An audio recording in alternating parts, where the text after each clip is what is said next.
Hey guys, I'm Max Mosley, and I just wanted to share my thoughts on a subject that I don't feel like is getting the accurate press that it should get, and I feel like there's some hypocrisy going on in the media. I know you're very surprised about that, but I just wanted to kind of point this out, and it was actually the media that pointed me to this because what happened is I was looking for information about this whole Holocaust thing. Didn't mention the Jews. Headline after headline after headline. You can see here controversy over the White House Holocaust statement. It was tragically incomplete. Um, Trump fails to mention Jews. Trump's election triggers something else. Um, why his Holocaust statement was so offensive. Jewish Republicans chide Trump on Holocaust statements. So this is, you know, why no mention of Jews on Holocaust Remembrance Day? CNN, White House, no mention of Jews on Holocaust. I said that wrong.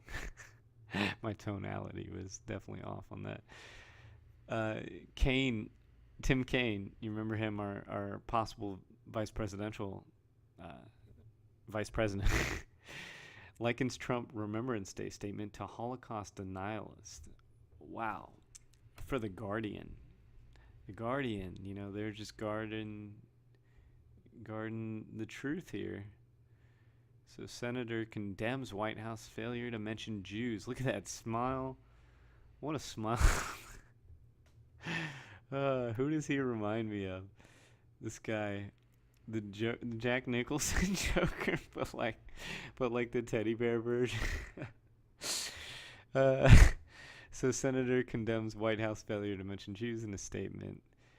So he likens it to Holocaust denial. So let's read his statement and let's get a view for ourselves before we get too far into other people's opinions, because we already know it's highly negative. I think that's obvious from anything you've seen and anything I've seen. I could go to Twitter, but I don't think I need to. So, statement by the president on International Holocaust Remembrance Day. It is with a heavy heart and a I can't do his accent. It is with a heavy heart and a somber mind that we remember and honor the victims, survivors, heroes of the Holocaust. It is impossible to fully fathom the depravity and horror inflicted on innocent people by Nazi terror. Yet, we know that in the darkest hours of humanity, light shines the brightest. As we remember those who died, we are deeply grateful to those who risked their lives to save the innocent. In the name of the perished, I pledge to do everything in my power throughout my presidency and my life to ensure that the forces of evil never again defeat the powers of good.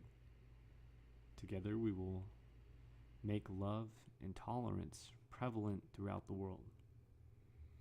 So I don't find that to be a bad statement at all. I think that's a moving statement. Whoever wrote that, I think they did a very good job.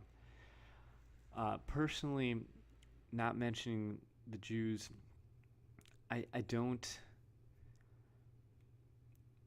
I understand for Holocaust Remembrance Day. I feel like it's common knowledge, I guess, that the Jews were the main victims. So it's already in the back of my mind. And so my benefit of the doubt statement is that the person who wrote this, it was probably in the back of their mind. Of course, this is about the Jews. Remembrance Day is all about the Jews. They were the main victims. It's Holocaust Remembrance Day. It's not Memorial Day. It's not World War II Remembrance Day. It's Holocaust Remembrance Day. And yes, there were, it cost a lot of lives to free these people, and 2/3 of these people were Jews, according to all the articles I've been reading. So that's 6 million Jews. So that leaves another 3 million other people, political prisoners of varying degrees of degeneracy in the eyes of the eugenicists, Nazis. So, and they specifically mention Nazi terror. So, if it's one thing that they're not denying Nazi terror. And to liken it to a Holocaust denialist. A Holocaust denialist is someone I would assume is a Nazi or a Nazi sympathizer. I don't see why they would appreciate this statement if they're an actual Nazi, because it does say Nazi terror, depravity. It is impossible to fully fathom the depravity and horror inflicted on innocent people by Nazi terror. That's serious shit. With a heavy heart and a somber mind, we remember and honor the victims. So the victims of the Holocaust, which range, is 2/3 of Jews. And they could have put the number in there. They could have put the victims, 6 million Jews, 3 million other label. And if it's that is definitely the thing to do now, is to label people and label groups and collectivize groups. So I understand that, but I don't feel like it's fully necessary here. So we honor the victims, the survivors, and heroes of the Holocaust. So the survivors, some of the survivors, what I read is potentially his son-in-law, his family. His son-in-law, Ivanka's husband, is Jewish, and she actually converted to Judaism. Kind of like you have to convert to Islam if you marry a Islamic person. Same kind of thing. Christians are a little bit more cool with that. We had the awakening, enlightenment. I say we, but because I come from that, I'm not that. I wouldn't identify as a Christian. I can appreciate a lot of things about Christ. I'm not going to get into that right now, though. So yet we know that in the darkest hours of humanity, light shines the brightest. I really like this because I'm I guess I did go back to religion. I'm really into the Tao I Ching, the Tao I Ching, and yin yangs. I like the concept of you can't have darkness without light. You can't have light without darkness, and that if you look at a yin yang, at the center of the most light, which would potentially be the brightest area, you'll find a point of darkness, and vice versa. At the center of supreme darkness, you'll find a point of light, because they literally cannot exist without each other. They cease to exist without each other. They cannot be rectified without each other.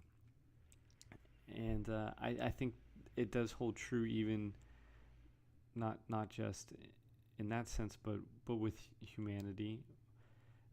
When you have no choice but to face the darkest hours of your life, then what else can you do but be your most courageous? When you see every horror coming towards you, coming straight towards you, what else can you do but be courageous? Or just let it overcome you? Either way, it's coming. Some people choose not to fight it, and that's their choice, and some people choose to fight it, and I'm okay with both choices, because I'm not facing that right now. Who am I to judge? As we remember those who died, we are deeply grateful to those who risked their lives to save the innocent. So this is a call out to the military, obviously. And that is a serious thing. These people, we had skin in the game in Japan. And we had serious skin in the game because they came over here and attacked us, and Americans not going to let that fly. But in Europe, it was a little more tricky, because not only did probably some people over here agree with what Hitler was doing. We know that George Bush was head of a bank. George Bush's father, I think it was Herbert Bush or something like that, had a bank that was funding the Nazis, and that doesn't necessarily mean that they knew that this level of genocide was occurring. They knew that they were making the best of the tough situation that they were handed after World War One. And World War One, just one of the most stupidest, bloodiest wars ever, and most likely caused over a false flag. I know this is kind of getting out of the subject going into World War One, but it all definitely connects, and it all matters. And I think like people need to have more of a awareness of history and awareness of what happened in World War II, why it happened. Uh, it was not as extreme. You're Hitler brought them out of a depression, and a lot of that, bringing them out of that depression, was acquiring loans to build up factories, building up an army, much in the same way that us building up an army, uh, worked wonders for our economy, because we weren't able to. Um, I feel like I'm getting off topic here, because we're talking about the Jews, but obviously what happened with our economy. The wartime economy brought us out of the depression. There's no question about that. So that's pretty much all I need to say about this. But the prime thing here that I wanted to get at, and it's this anger towards Trump about this, and it's pinning him over towards Nazism, towards being a type of Hitler. And it's almost like a self-fulfilling prophecy. Like, they will get so extreme that they will require a Hitler-level response because of the extremity that they're imposing. And this is why we say don't commit violence. Like, if you think Trump is authoritarian, just give him the opportunity to show his authoritarian side, and you will do that if you start committing violence against innocent people or people that you feel like are committing thought crimes.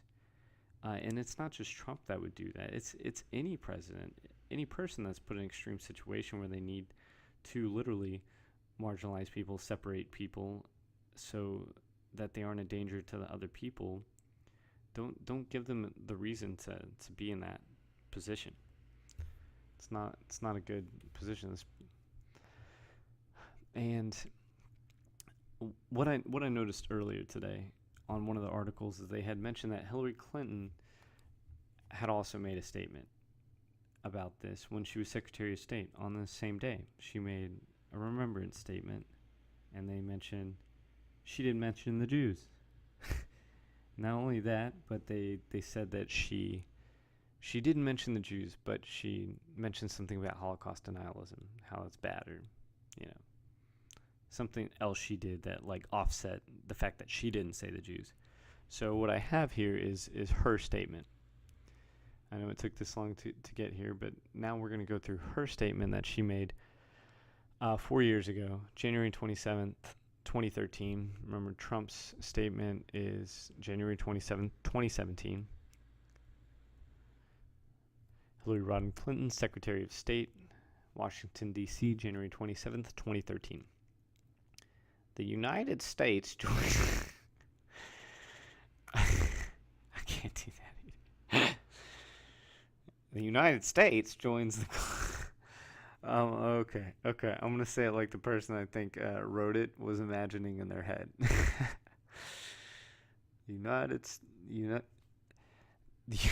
I was going to go for Morgan Freeman there. Okay. The United States... Have you guys already read halfway through this, or are you listening? Is anyone listening? Okay. Well, either way, this is something good. You need to know this. This is very important. This totally, I feel like, deconstructs the narrative that's been then putting out against Trump. Is like, why wouldn't you also apply this to someone that you think is the legitimate president? People do think that Hillary is the legitimate president. That's why they're trying to delegitimize Trump. She won the popular vote. She's a legitimate president. So let's see what they would have dug up on her had she been president, and what they should be digging up since they think she should be president. The United States joins the global community in marking International Holocaust Remembrance Day. Each year, we gather together to commemorate the victims of one of the worst tragedies in human history. Indeed, almost 70 years, that's a long time, boy. After 70 years, after the end of World War II, we continue to honor those lives that were brutally taken during the Holocaust by the Nazis. So, all lives. Honor those lives that were taken by the Nazis, all the lives that were taken by the Nazis. This machinery of systematic extermination also took the lives of Roma, gays, persons with disabilities, and others deemed inferior or undesirable by the Nazis. As President Obama has said, we must tell our children about a crime unique in human history, not simply to remember, but to speak of such crimes against humanity. So let's go through that. Let's unpack that just a little bit. This machinery of systematic extermination also took the lives of Roma's, gays, persons with disabilities. So she's putting as an also on there. We continue to honor those lives that were brutally taken during the Holocaust by Nazis. Nowhere does she mention Jews. So she could be talking about political prisoners in this one, which we know, people who resisted the Nazi, the party that the Nazis overthrew. That's another thing people don't realize. Hitler didn't win an election. They took over a coup. He tried to do it one time and he got arrested and put in jail, and then the second time they were successful because he had some people in the government on his side. This was not Trump was not a military coup. He's not near as extreme. Some of the rhetoric that he says sounds extreme because he doesn't know how to talk very well. But he was saying things that people feel like are extreme issues, but against them, as if they are a victim or a potential victim, or that people are just playing with their safety for extra votes. And I totally get that. I think that's a okay opinion to have. I think you can have the opposite opinion too.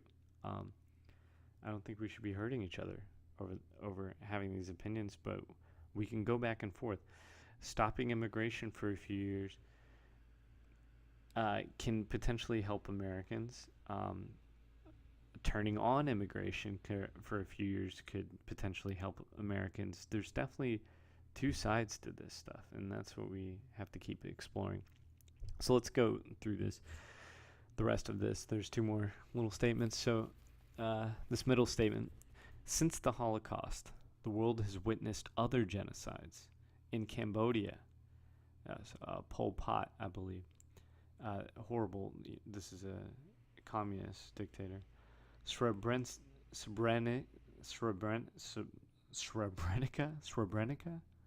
That's something I need to look up. I've never even heard of that. Rwanda and Darfur. You guys probably remember the things with Darfur and Rwanda was, some political strife that happened there. We see Holocaust denial proclaimed on every continent. So, I don't know if there's... So the Holocaust is the Holocaust, even though Holocaust is also a term describing a type of, I guess, mass killing. We see Holocaust denial proclaimed on every continent. As we move into the 21st century, we must take a stronger stance against genocide. Sure, who doesn't want to take a stronger stance against genocide? I think everybody... I feel like everybody is against genocide, except for supremacists. And I mean that of all races. There are supremacists of all races. It's easy to see white supremacists because you see... because America is at the top of the world. America is a former European colony. So... and it's American ideas that inhabited and people that continued with those ideas are the people that made it here. I'm not going to go into the Native Americans, but there's a whole lot we can talk about there as well. So it is our obligation to stay true to our values and maintain constant vigilance. We must never forget that when the checks and balances in government and society that protect fundamental freedoms are lost, the result can be massive atrocities. So we must never forget that when the checks and balances in government and society that protect fundamental freedoms are lost, so when those checks or balances in government and society, checks and balances in government and society, checks and balances in society. I guess that's like calling people out. I mean, I feel like that's free speech is a check and a balance. Someone's allowed to make a statement, and you're allowed to voice your displeasure with that statement. You're not allowed to smack them over the head. You're allowed to voice your displeasure, though. Humiliate them, embarrass them, but you're not allowed to commit violence against them. That's not free speech. And society that protects fundamental freedoms are lost. The result can be massive atrocities. So, in other words, it sounds like to me we need to keep freedom of speech. And that's a good thing to say. So, United States is committed to a world in which the lessons of the Holocaust are taught and that all human rights are valued so that this will never happen again. So they're committed to a world in which lessons of the Holocaust are taught and that all human rights are valued so that this will never happen again. Happen again to who? Well, she said it right up there. The lives that were brutally taken. And also the lives of the Roma, gays, person with disabilities, and others deemed inferior or undesirable by the Nazis. She has not mentioned Jew, not once. There you go, right there. Control find, Control F. No Jews anywhere on the page. So why is it one rule for Trump and another rule for Hillary? And of all people, Hillary's vice presidential nominee said that it's not a coincidence that they didn't mention Jews. So if it's not a coincidence for Trump, is it also not a coincidence for her? Did she do this for a political reason too? You're fully welcome to make the speculation that he did it for a political reason. Everything's political. You're fully welcome to have that. But to liken it to denialism, to something that's serious, and to say that all these people didn't die and were tortured at the hands of these monsters. And I'm not saying the German people, and I feel like not only is there white guilt, I feel like there's a lot of German guilt too, and I feel like that's what they're using against them to let them take in as many refugees as possible. And I've watched videos on this, and people, they really drive it home in them that they have to kind of pay for their crimes, and I guess they're fully welcome to do that. I heard Hungary is willing to take in Western European refugees because, of course, they close their borders off to North African migrants and let them all flood into Germany instead, but they were happy to have them, and apparently they can afford them. I think that's one reason they're going to miss Britain. So Kane is willing to allude to Trump, allude to Hitler comparisons with Trump. He's able to make that connection. But with his own running mate, he probably has no idea. Why would he look? Why would anyone look? Who cares? She's not the president. But she was Secretary of State, and she said this. Did anyone take issue with this? Let's see. Legacy. See, I have this January 1st, 2013, January 27th. So let's refine this even more.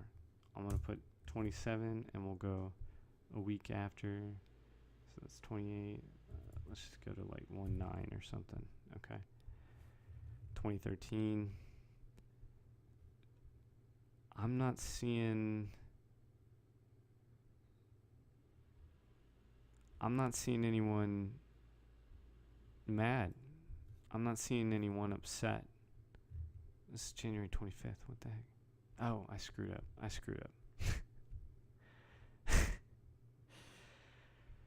Oh boy. Oh boy.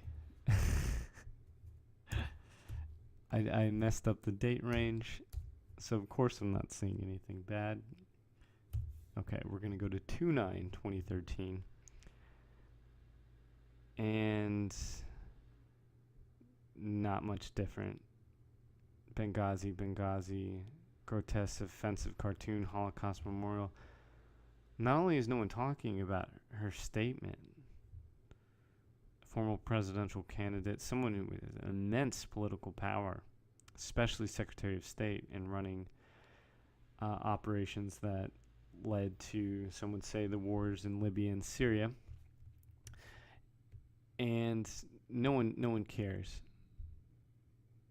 And would they have cared? Would they have looked it up this time? And if they would have looked it up, would they have talked about the fact that she didn't mention Jews? Or would they have talked about how brave she was for mentioning all these other people? Specific groups of people, identity politics here. Roma, the lives of Roma. I don't even know. I assume that's Italians that were resisting fascism. I could be wrong. They're tomatoes also, but you're not supposed to make those kind of jokes. So, gays, persons with disabilities, and others deemed inferior, or undesirable. You know, basically anyone who talks shit to them. Same thing with in Russia. You know, everyone in Russia was an informant. That's how you got by. That's just what I've heard. That's what I've read. Jordan Peterson says that a lot. So there you are. Vox, I mean, that's a lot of words about how big and important this is. Anti-Semitism controversies keep swirling around Trump, despite the fact, even today, literally today, he announced Munchkin, I'm going to call him Munchkin, Secretary of Treasury, Munchkin, who's a Jew. So he must hate Jews. His son-in-law is a Jew. He's got to hate Jews. Why is he flirting with anti-Semitism? His Steve Bannon's in the White House. He's an anti-Semite, right? They paraded that around. Well, he hired a few Jewish editors, but he must be completely anti-Semitic. I don't think you can be totally racist in business. I feel like it's near impossible, and it works against you. So even if you did have a racist bone in your body, you're going to work against that, because this is not helpful in any way, even if you wanted it to be. It's not helpful to be racist, because you will deal with other kinds of people, especially in American business, international business. You're dealing with, Trump has hotels all over the world.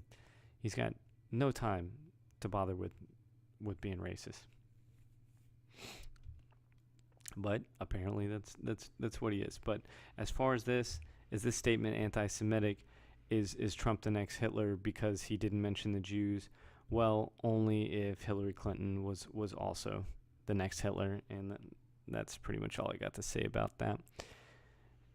So join me next time when I find something else to debunk or talk about or or whatever. I'm just going to the hard bastard kind of inspired me to do this. At the end of his video, he said start a YouTube channel and join the battle. So even if I just get a couple views or whatever like that, I guess if someone's hearing this and someone sees this, then that's good. I'm sorry it's so long. I'm sorry it's so wordy and everything, but this is the kind of conversation I like. I like listening to the hard bastard talk like this. I like Sargon of Akkad like this.